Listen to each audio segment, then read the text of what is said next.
All right, what's up, everybody? Hi, as Nabil said, I'm Alan Canestraro. I have a company called Rio, and I want today to be a conversation. I'll tell you guys some stories. I have some, I think, some interesting things that have happened to me in my professional life, and hopefully some things that I've learned along the way.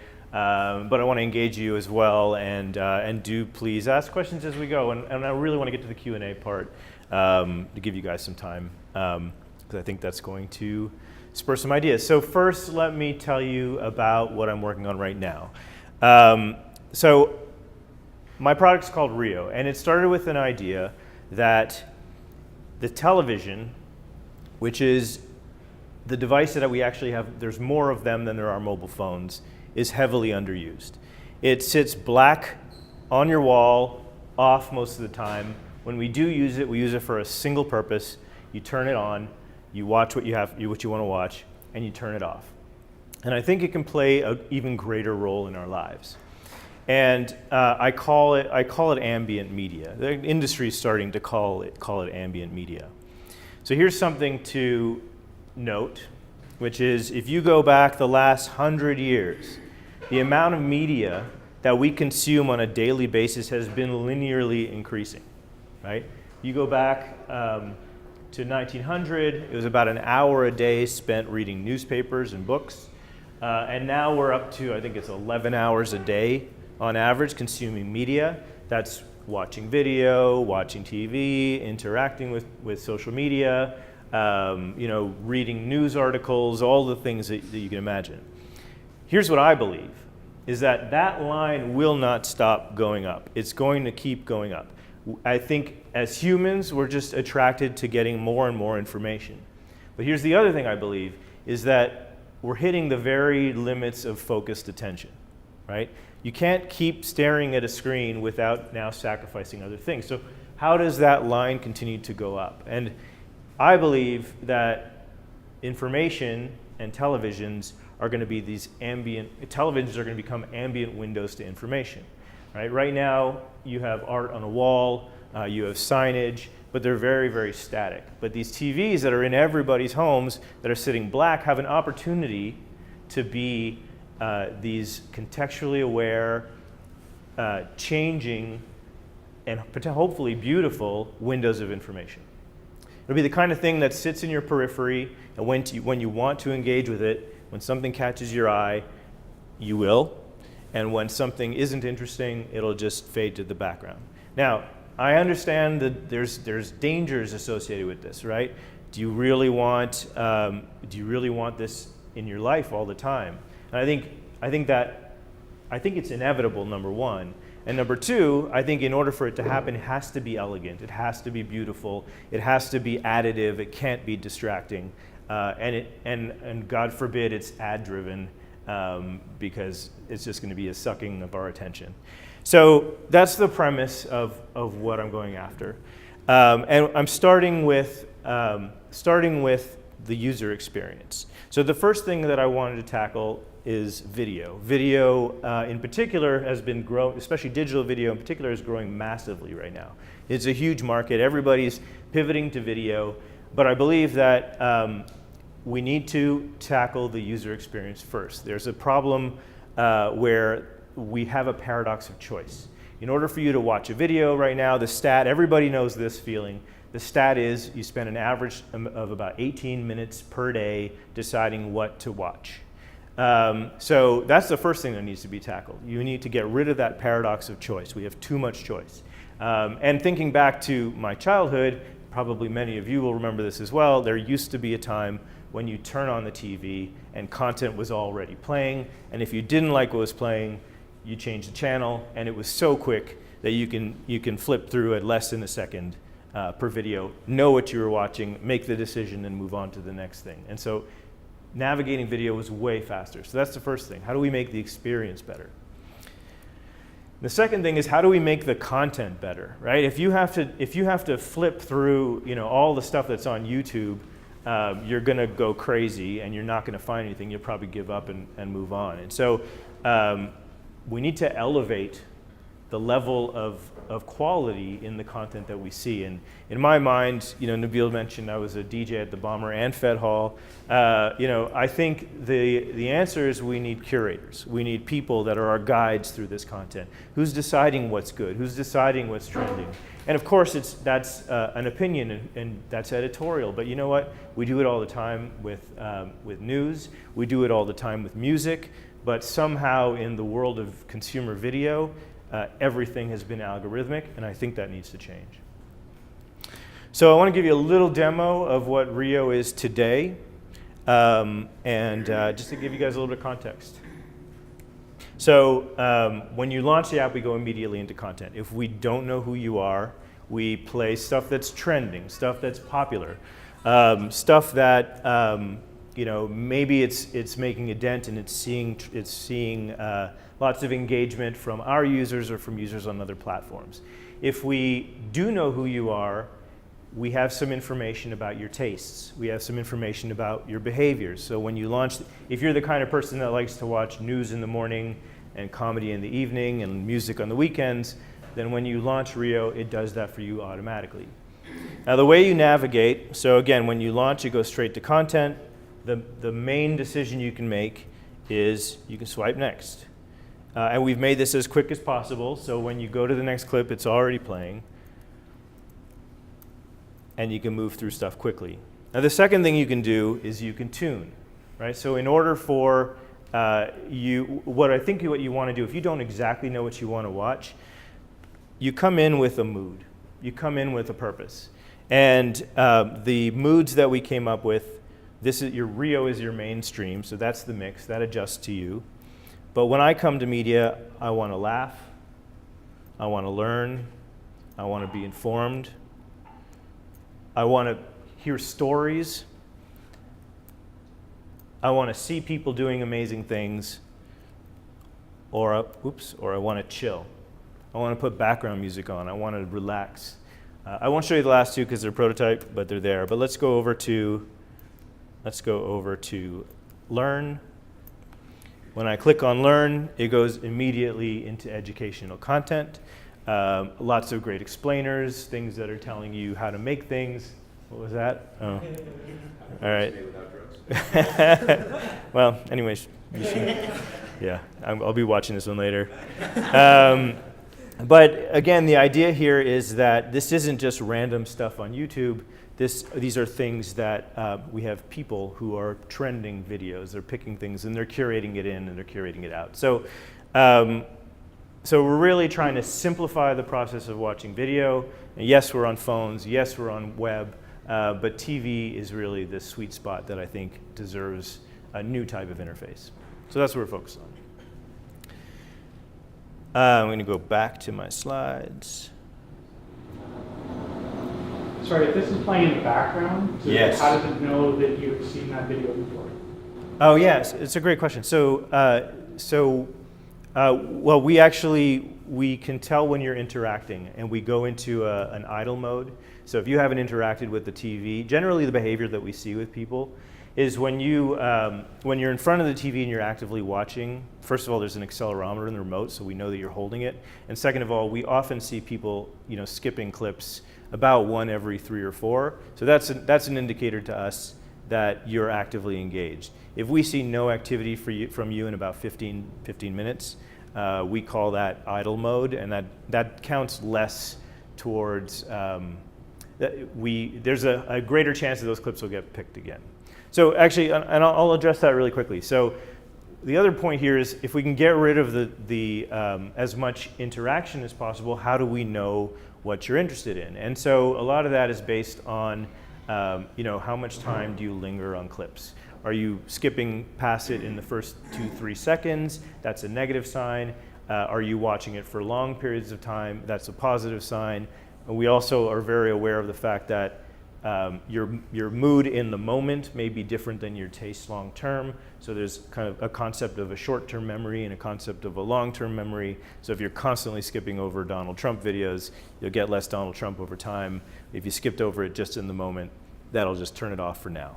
So anyway, other questions? All right. the goal here with Rio really is trying to find a new purpose for these TVs. And we're starting with video, but I think as we move into things, I just had a conversation with Jordan. Is Jordan here? With Jordan from Mira, right? Another company that's thinking about how do we change these digital signage and make it more of a marketplace. So there's interesting things happening, and I think there's an opportunity to innovate on the TV side. So I'm going to pause from talking about Rio, and I want to just kind of get into some stories. I want to tell you guys a little bit about my time at Apple and Facebook. So as Nabil mentioned, I spent 12 and a half years at Apple, and I spent 2.5 years at Facebook. I was a University of Waterloo grad, and I actually had a startup in Waterloo back in the late 90s. But I was also an Apple fanboy, and I'd heard of a friend who had gotten a job at Apple. And he took my, I was like, well, if I give you my resume, will you put it in? And he did. And I got the job, which was awesome, working on something called Final Cut Pro, which is video editing software. And I worked there for about, I worked on that team for about 4 years. Apple, at the time that I went it was before the iPod. They had just had their worst quarter ever. All my friends were asking me, why the hell, why am I graduating university and going to this company that's clearly about to go in the toilet? But what was interesting was the spirit that I had was in line with the spirit that a lot of the people that went to Apple at that time which was this belief that we could change the world. This idea that this company has the best things, and we all wanted to make a difference there, and that spirit I think was part of what caused this resurgence of this company, and I'll talk about that in a bit. But anyway, so I went to Apple. A few years in, they bought another company doing touch screens. So Apple is very secret. So when a company, whenever they did anything, you had blinders on. You didn't see anything about what you weren't working on. And this will play back again later. But I had an opportunity at that point. I was asked to go prototype some things around video and touch screens, and I had an opportunity at that point to really get in early on a technology, and that made a lot of difference in my life. But I've always been a tinkerer. Even back in my university days, I always stayed up late coding ideas, putting things together, making things in my spare time. And that really bought me a lot of opportunities at Apple. I was able to create a prototyping team around that. And from there, I developed ideas that ended up being the first apps. A story I'll tell you. So I was ready to leave the company in 2006, and a friend of mine called and said, "You have to come. Do not leave. You have to come and take this job on this one team." And I went and I talked to the manager and a few of the team members, and nobody told me a single thing about what it was that was being built. It was just interviews and the faith that I had from another Waterloo engineer who was working on that team and told me I just had to be there. And I took the job on faith that it was interesting, and it ended up being the iPhone before the iPhone came out, before the iPhone was announced.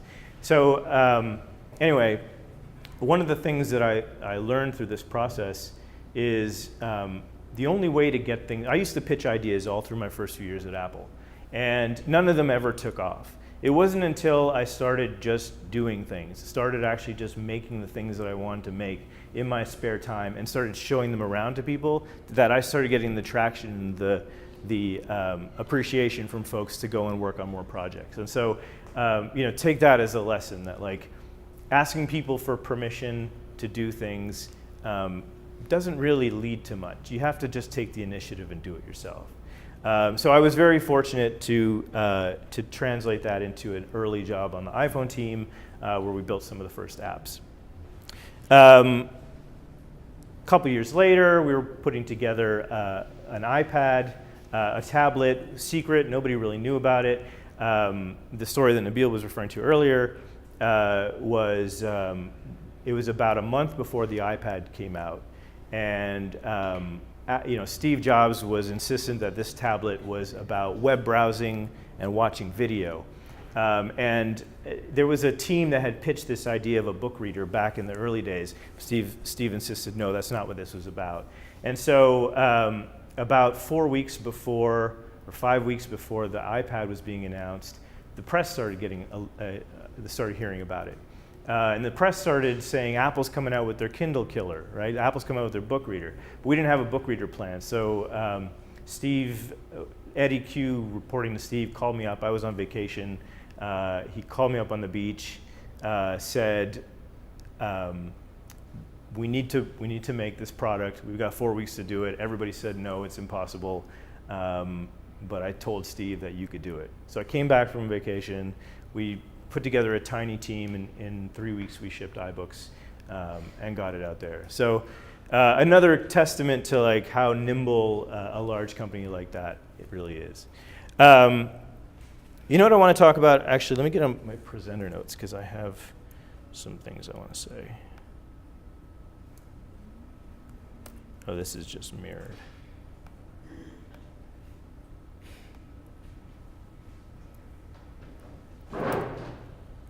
All right, cool. All right, so anyway, so I worked at Apple for about 12 years. I built a lot of early products. I can tell you some stories about that. But the other thing I did is I worked at Facebook for about 2 years. And I grew up at Apple.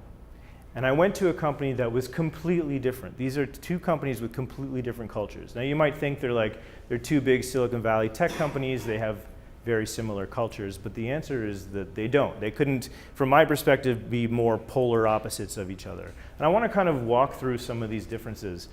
Let me ask you guys, what do these companies sell? What's the main product that Apple sells? Yeah. Hardware. What's the main product that Facebook sells? Data. Yeah. Data. Yeah. Data. Yeah. It's a good way to put it. That's true. Well, actually, I think data is a better answer than ads, but that's absolutely true. And the thing I want to call out, yeah. Attention. Ooh, that's even better. That's right. They sell attention. That's even better. Yeah. And when I looked at these two companies, I started breaking down how they were different. A lot of it came down to the business model. What were they trying to sell? A lot of the company culture came out of the fact that these guys were trying to sell hardware and these guys were trying to sell attention. And I want to break it down in a few different ways. Like we can talk about this from the product development cycle. We could talk about it from the hiring philosophies. We could talk about it from the perspective of how they make decisions. We can look at how quickly they iterate on ideas. And let's break that down. So let me ask the question. What are some of the ways that you think these two companies are different? Let's take one at a time. Yeah. Apple's pretty secretive. Facebook's pretty open. Right. That's absolutely true. At Facebook, if you're an employee at Facebook, you have access to everything at the company, and you were encouraged to participate. You were encouraged to contribute to other people's product ideas. Everything was open in Facebook groups internally.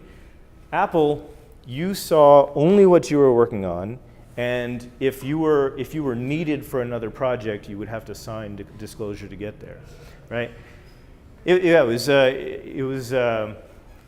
serious stuff. I mean, there was even an internal tool to see what projects people had access to, so that when you have a conversation or a meeting with someone, you're supposed to look them up and see what projects can you talk about, what projects you can't. And I mean, I think that directly ties to the fact that actually indirectly. I'll tell you why I think that works. Another thing that these two are very different on is how they think about people, right? So Apple hires specialists. If you're working, and it's partly because it's hardware, right? If you're a hardware engineer, there's a very high chance that you're either in signals or chips or power, and you've gone very deep on that for your entire career. Versus web, right? Software, people are a lot more interchangeable.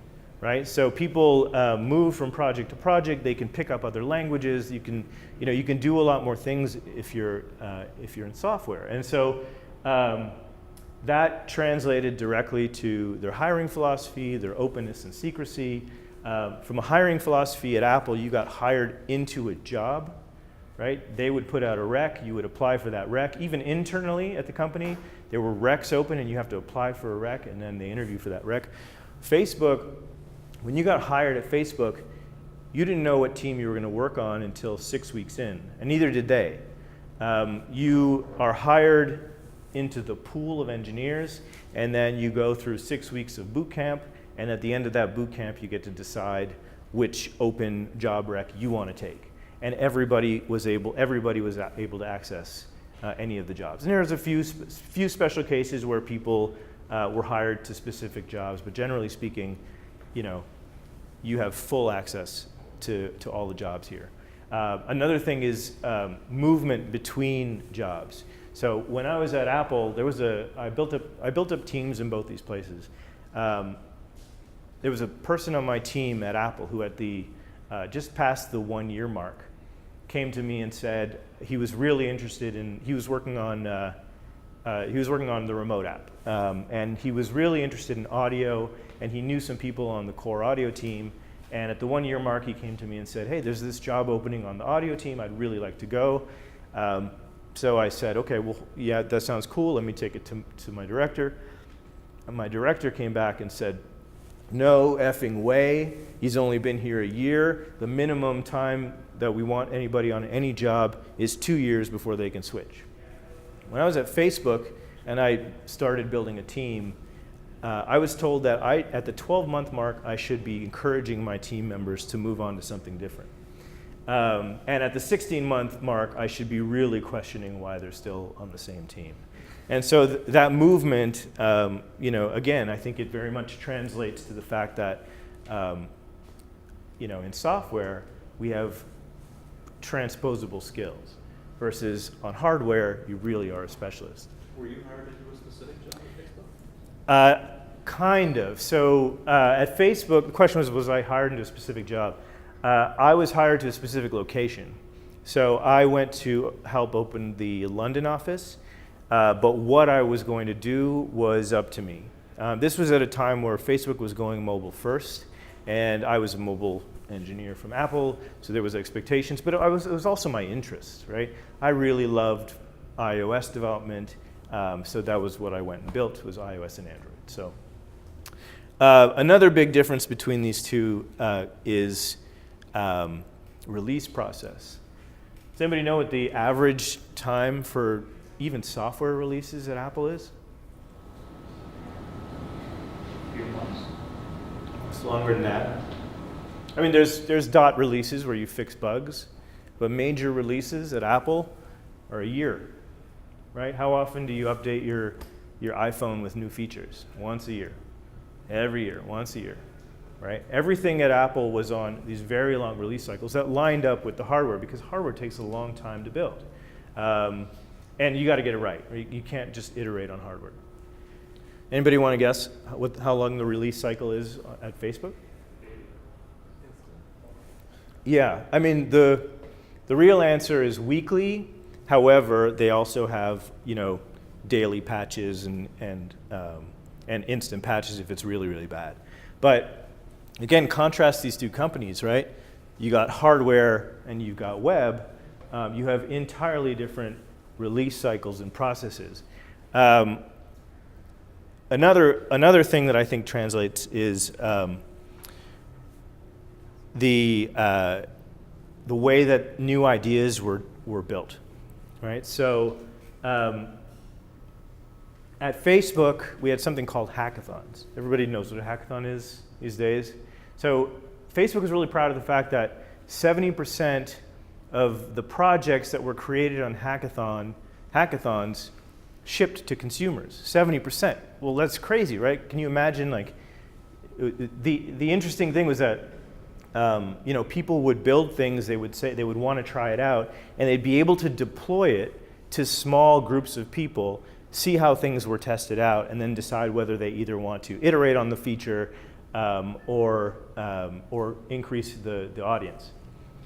Apple, you were basically discouraged from doing anything. It was all about focus. You have one thing you're supposed to work on. You got to get it right. And any attempt at like pushing new ideas, if you weren't in the group that was responsible for pushing new ideas, like forget it. You weren't allowed to do it. And that comes back to what I was saying before, which is if you seek permission. I mean, that was what I learned there. Is if you seek permission to try and get new ideas in, you'll never get it. But if you do prove that you have something interesting, it goes a lot further. What else? Any other interesting differences between these two?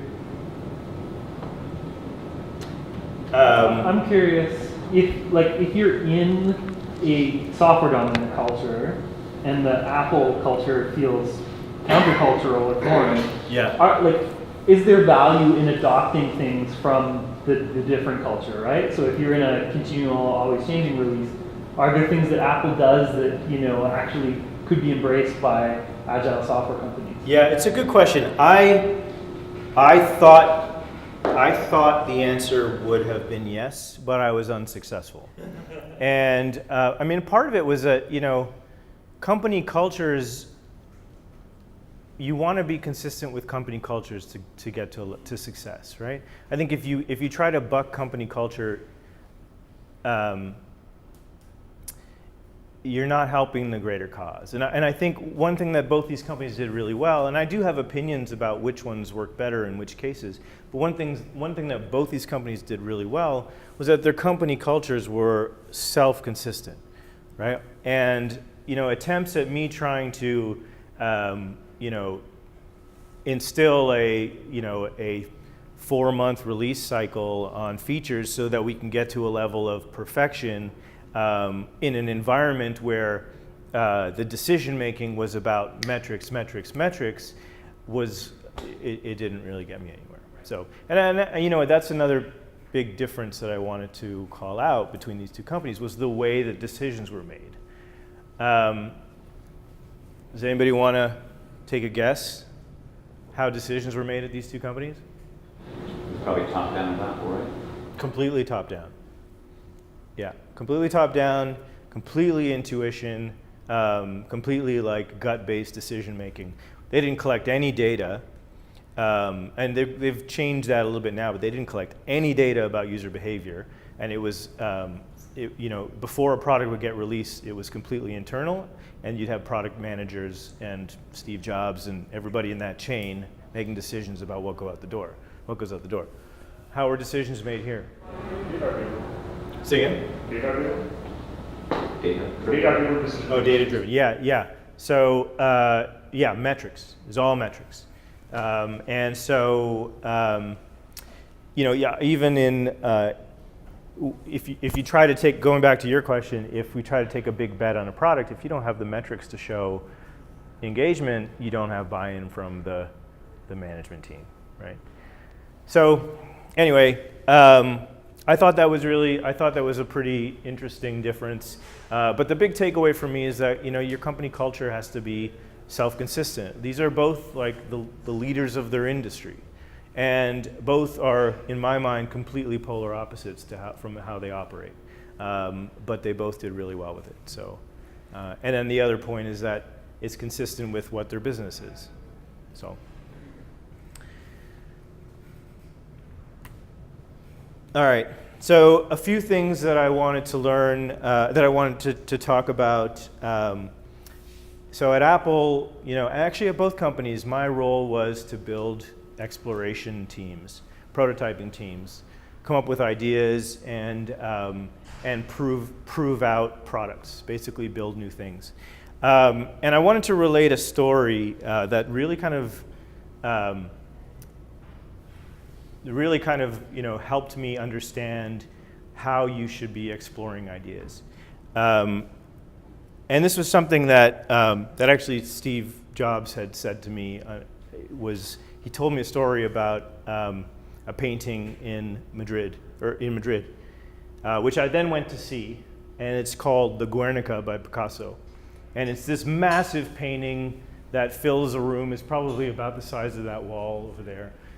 And the thing about it, it's a magnificent painting. It's about it's a political statement from Picasso about when the Nazis bombed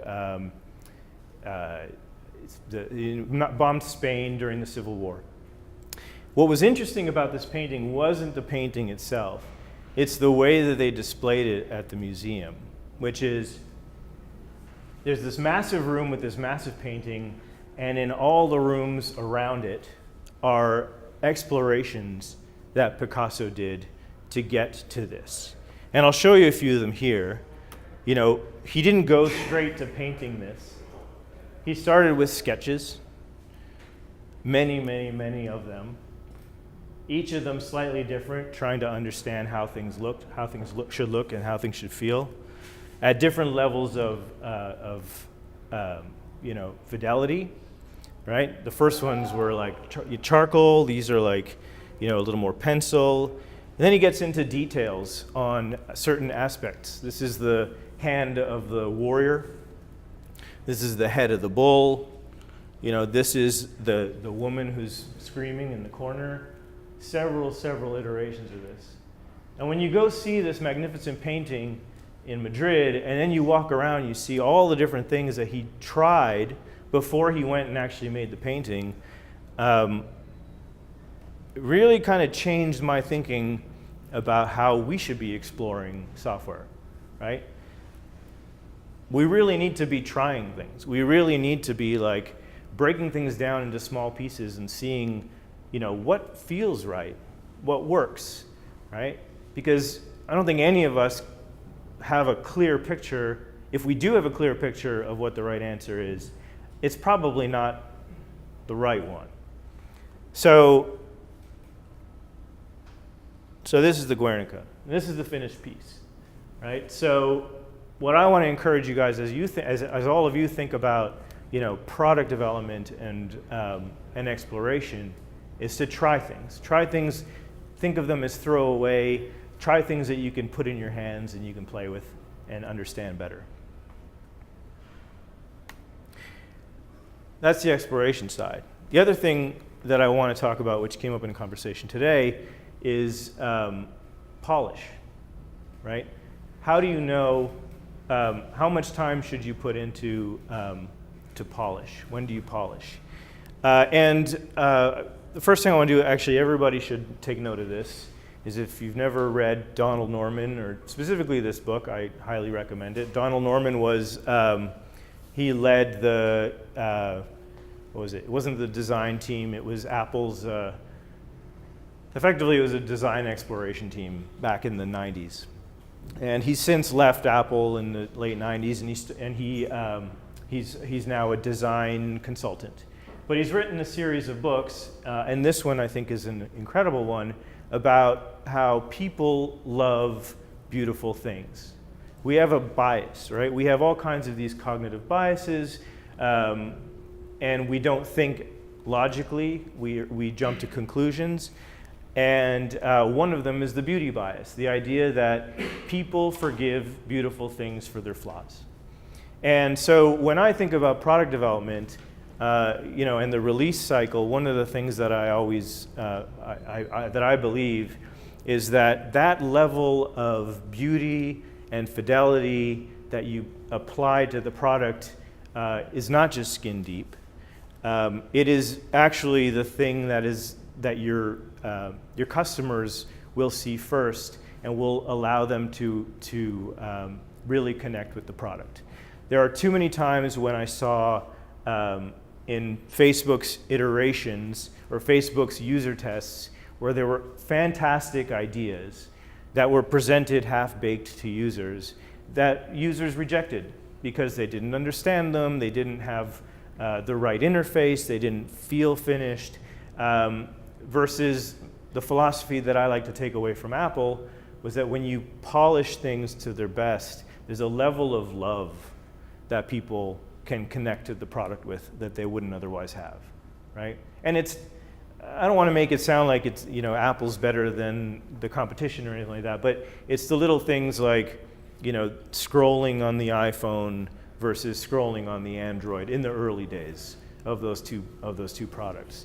That level of polish really makes a difference in how people connect.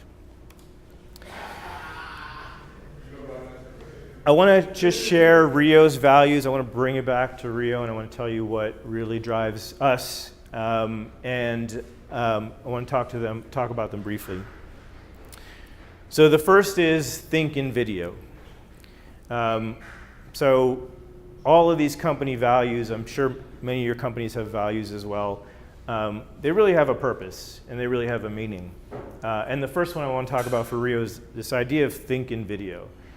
We think in video, right? We think when you imagine a memory, you play it back in your head. And it's more abstract than that, but you think in video. And whenever we approach product design at Rio, we think from the video perspective first. It's not about UI, it's about video. How do you do something in a video context? One of the paradigms that we're adopting as we go in Rio is how do you make a temporal UI? How do you make an interface that is part of the video rather than having static elements like we do in a mobile phone? The second thing is the experience is the medium. So I'm sure many of you have heard that the medium is the message. So that, I'm not countering that at all, but for us, where there's different mediums, there's, audio is a medium, Twitter is a medium, web pages are a medium. To me, user experience is its own medium. And that's what we're trying to build. It's really trying to build a great user experience. The third thing here is earn trust. Right? I think one of the challenges that we've seen in the media industry that's really hurt a lot of us is a lack of integrity. And integrity is not just something that you can that you get for free. You have to earn it over time. So that's one of our values. Are you talking about sharing other people's integrity in what sense? Integrity in terms of reliability of content. Like accuracy of content, not pushing fake news. Sure, yeah. We try not to curate fake news, right? We have people who have our curators are legitimately trying to give people an experience that makes their lives better. Transcend the bullshit. There's a lot of crap out there. Let's bring it back to the fake news here. How do we bring you a better experience? How do we get rid of all of the ads and the crappy user experiences and the garbage content that makes our lives worse? And finally, polarize towards good. And this has a deeper meaning to me. It's not just about doing the right thing. I think about this from an engineering standpoint too. How many engineers you got in the room? Okay, so whenever I'm trying to, this is something I've always thought when I have to go back into some old code, right? Is how do you make it better? How do you always take a step forward, right? It's easy to add band-aids. I'm just going to stick with the engineering analogy for a sec. It's easy to add band-aids and to take shortcuts and to live within, to take the thing, to make the step that's going to get you to the next step quickly. But how do you make the right architectural decision? How do you do something that makes it better overall? Because the cumulative desire to improve things will get you to a better place longer term. So that's it. That's all I had. I'm going to pause there. You guys have any questions? I can actually do the very first graph you showed. I think it was slide 3. Yeah. Step 2 after your intro. Yeah. Let's go all the way back for. Sure. Looks like it's data from 2007. Yeah. Looks like it was collected in 2007. Yeah. The second and third ones, what do you suppose wireless and outdoor are measuring there? Yeah, I don't know what wireless is. Outdoor is digital. Is it exterior signage? Outdoor signage. So media on the highway, billboards at the bus stop. So that in kind of stuff. 2000, people were consuming 5 hours of that per week, signage? Here? Yeah. No, So- sorry, that's print. This is print. So if I look, it looks like outdoor is the purple from the top there. Over here. So the outdoor is purple, right? Outdoor, yeah, is this one. Yeah, I guess so. I mean, that, according to this. Yeah. Billboards you see on a daily basis? Walking 5 through hours. stores and Yeah, driving down the highway and, Okay. you know. Yeah. flash shelters. Yeah. You had an update teach a class at Stanford that eventually got like 15 million views online. Can you talk I a did. little bit about what you were Sure. focusing on there and what moment of time that was relative to the company's life cycle? Yeah, sure. So in 2008 and 2009, 2010, the iOS had just come out, and at the same time, we started an initiative at the company called iTunes U. And the idea there was, how do we get university courses online so that people can get educated, so that people can have, you know, people who don't have access to education, or even if they did, can learn new skills. And iOS had just come out, and we wanted to eat our own dog food, right? We wanted to make a class and get it up on iTunes U so that people around the world could learn how to write apps. And so I taught that class at Stanford. Again, right place, right time. Obviously, iOS did tremendous. We saw, you know, as Nabil said, 15 million people watched that first episode of that iTunes U class, and it dropped off quickly. But you know, they had a million people making apps in that first 2 years.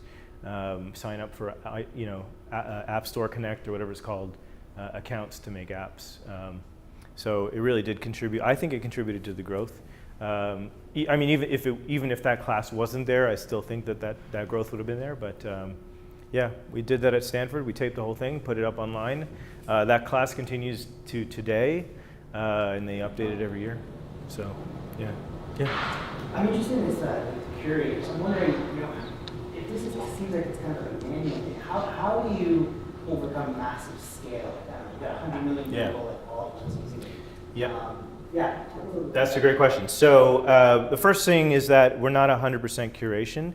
We are actually 100% curation, but we find patterns as curators do their work, and we automate them. So you know, an easy example is Stephen Colbert puts up clips of comedy every day, and some of the clips are super short. Those are promos.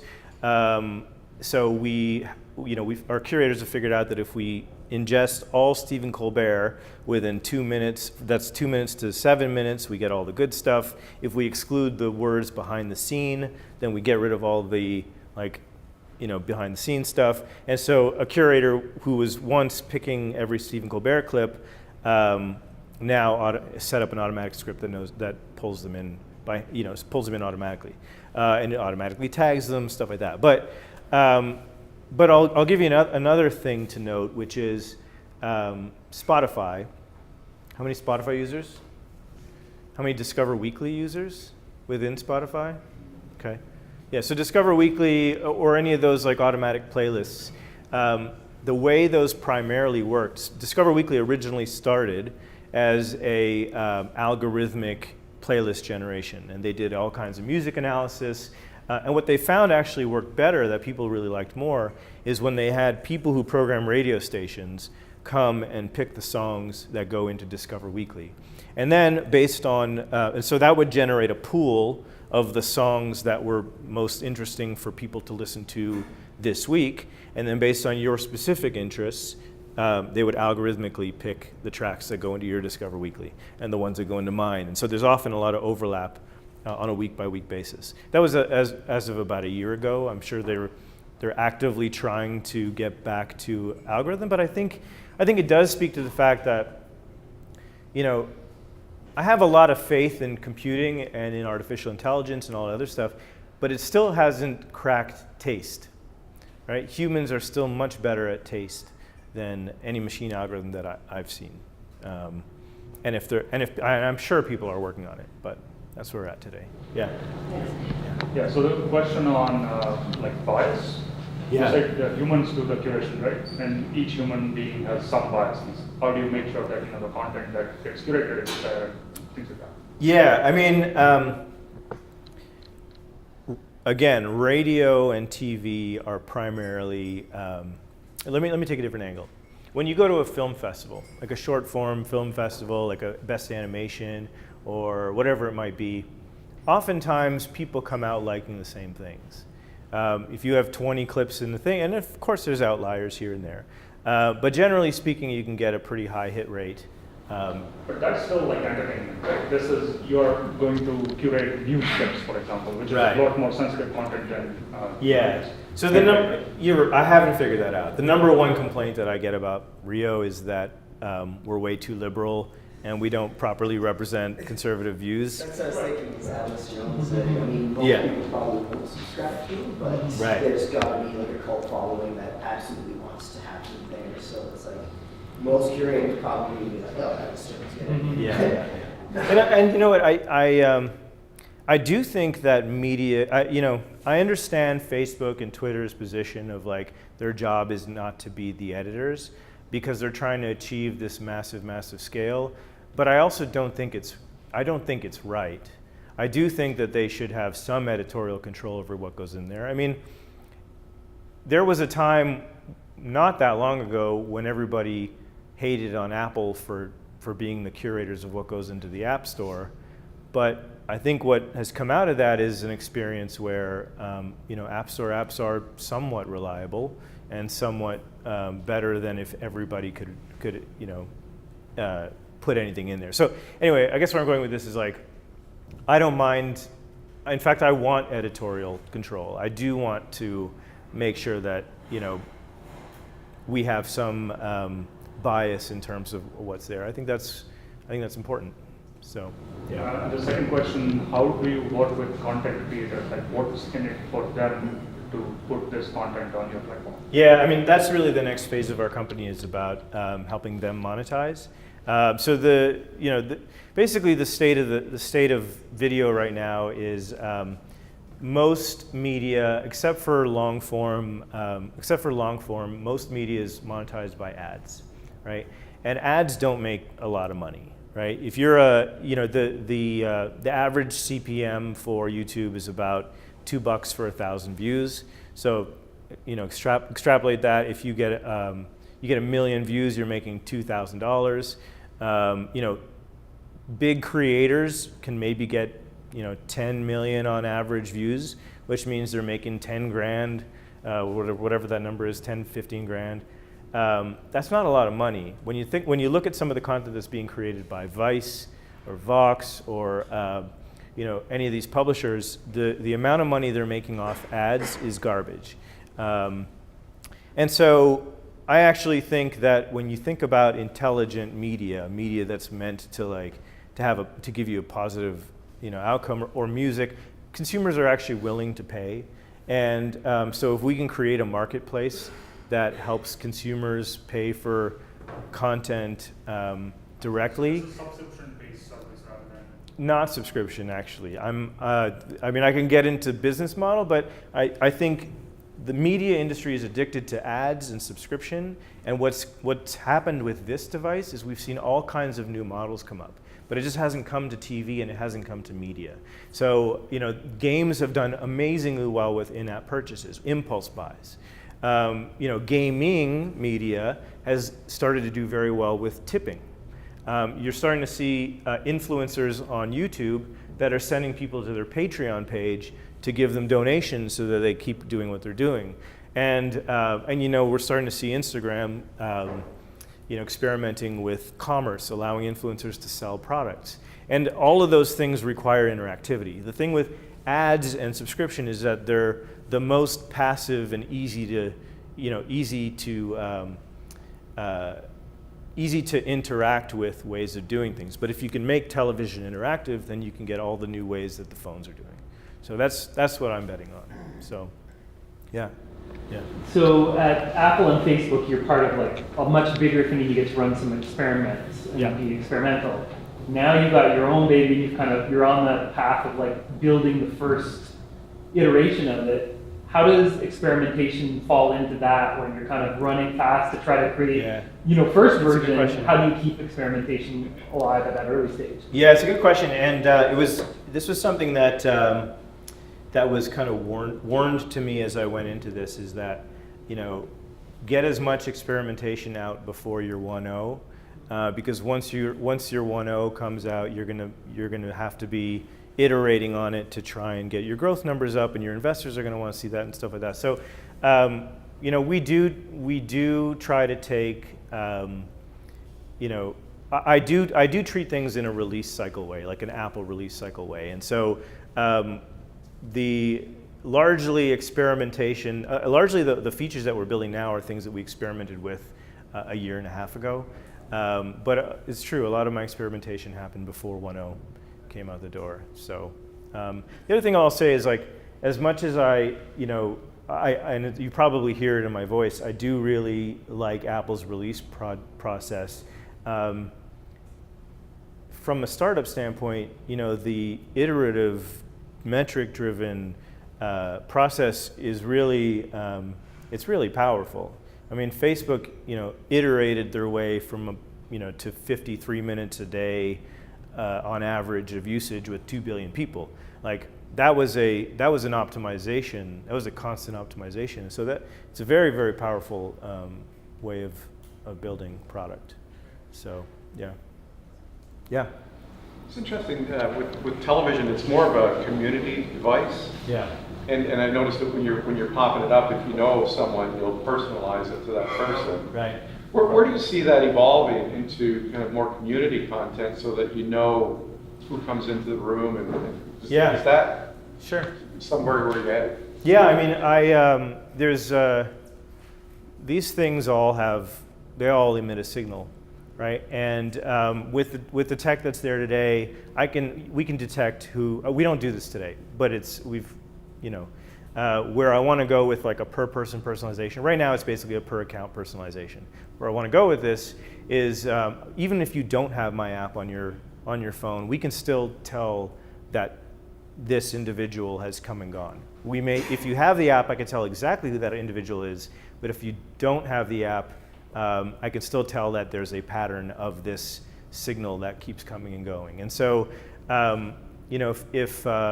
if I'm interacting with the TV, if I can tell, if the TV can tell that this signal is interacting with it in this way, and then my girlfriend comes in and she interacts with it in this way, and then I leave the room, then the device should tailor to her. Yeah, I'm thinking more of a content that might be interesting to both of you, and then if someone else comes in, or Absolutely. a group of us here, it's going to be.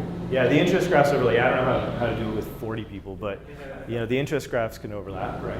And So I mean, so the other piece here is just getting into the technology a bit. It's all built on a graph, like a graph database. Has anybody ever played with graph databases before? Okay, so a graph database. I mean, it's built on the same technology as like a table-based database, but relationships are also tables, and so you can ask a graph database to traverse relationships very, very cheaply.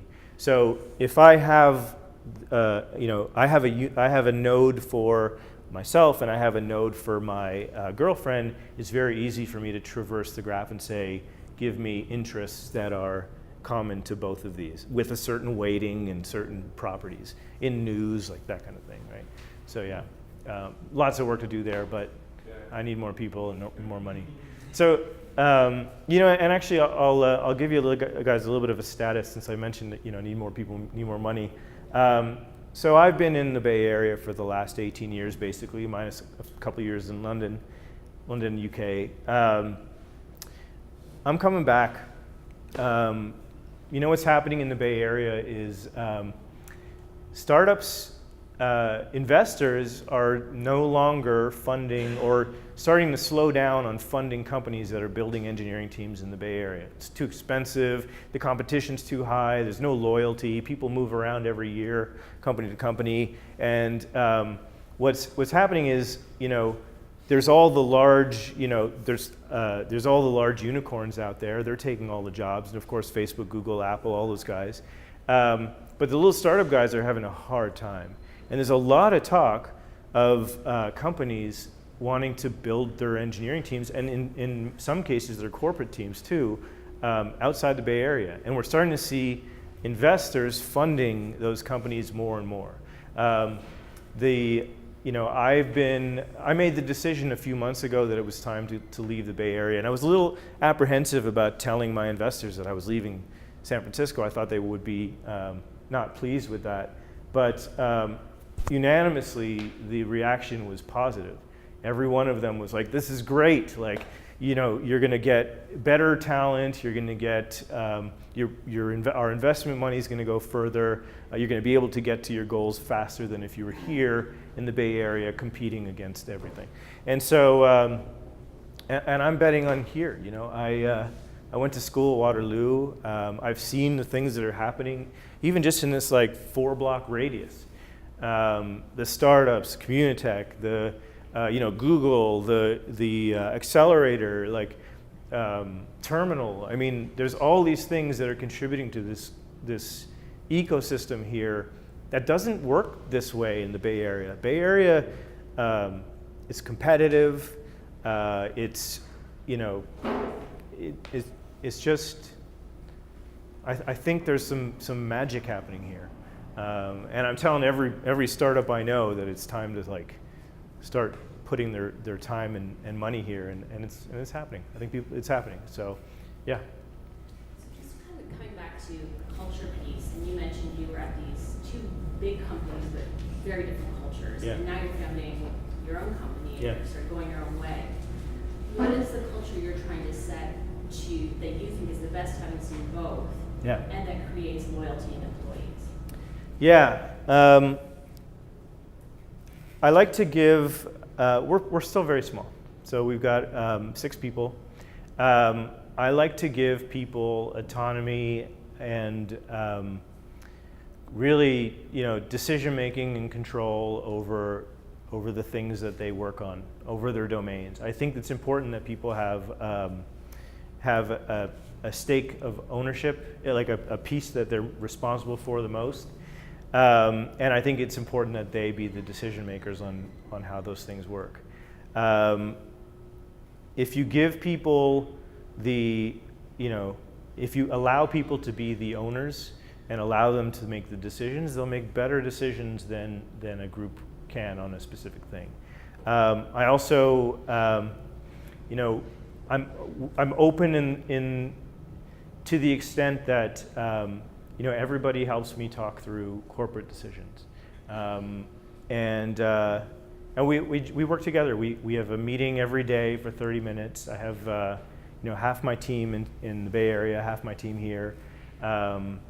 We chat every day. Communication is we've made sure that that's an open door.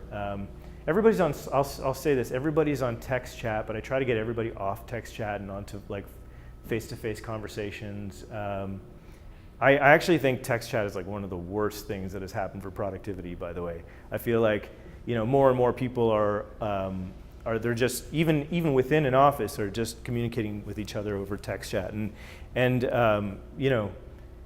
typing is 1/5 as slow as talking, and it doesn't have any of the richness of communication. So anyway, that's my 2 cents. But yeah, so it's about giving my team autonomy, allowing them to make decisions about what they're doing, to drive new ideas, and work together. So yeah. During implementation and delivery, how do you ensure reflecting and doing retrospectives? Do you sort of dedicate time to it, or is it sort of more organic? No, we definitely dedicate time to it. I'll tell you, I had a project manager who went to Facebook after a couple years with us, or a year and a half with us, who was really good with that. And what he did, basically after we would ship a feature, or after we would complete a project, or not ship a feature because we had to kill it, we would spend an hour talking about what worked well, what were people's thoughts and opinions, and how we can work better. That worked really well for us. But I don't. Is it the project manager's then job to sort of then take that feedback and roll it into the process? Yeah.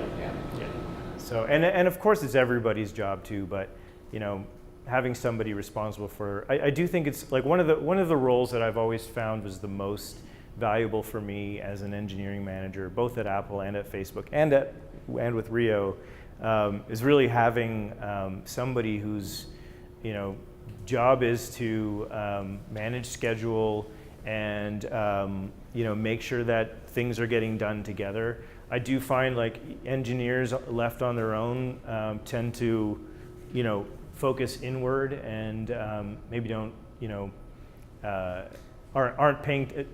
I have a multiplier for different engineers. I think different engineers will give their time estimates, but you can pretty much predict which engineers are giving you accurate numbers, or I have one engineer, everything he says, it's 3 times that. Not because he's not awesome, but he gives you the most optimistic